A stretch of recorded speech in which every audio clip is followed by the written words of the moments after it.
Mr. Salimi, this is by no means the first time of tension between Kosovo and Serbia, is it? No, indeed. Good evening, London. This is actually one of the latest events that have been unfolding in north of Kosovo, where Belgrade, unfortunately, using the situation and attention of the West now towards Ukraine, is trying to create troubles and inciting local Serb militants to set up road barricades. The national roads now in north of Kosovo are completely blocked. Kosovo police are also surrounded or in armored vehicles, and two border posts in north are also blocked from people in masks. Quite unfortunate turn of events now in holiday season.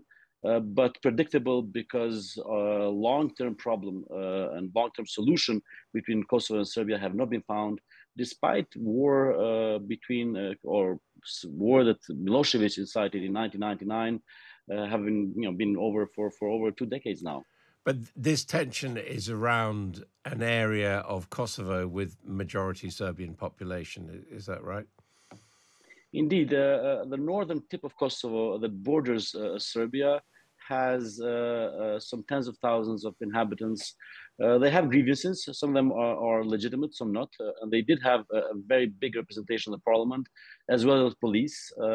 Unfortunately, some weeks ago, over a bizarre, small issue of license plates for cars, which Belgrade kept publishing, printing in Serbia, and Kosovo government decided to declare them illegal.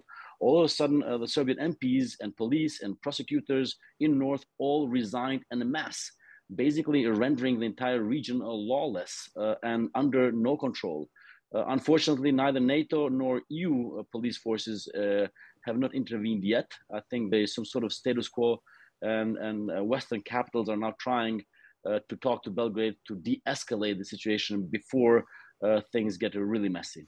Because, of course, Belgrade is saying that the roadblocks and militia on the streets is a defensive action. Well, I mean, whatever grievances, again, a local population may have when it comes to representation or when it comes to rights, certainly putting armed mosque people in the roads, blocking national highways is not the solution. And if you follow Serbian press in Belgrade, you have now a vicious campaign, really using racist terms and very nationalistic language, which resembles the 90s language that we heard in Belgrade before.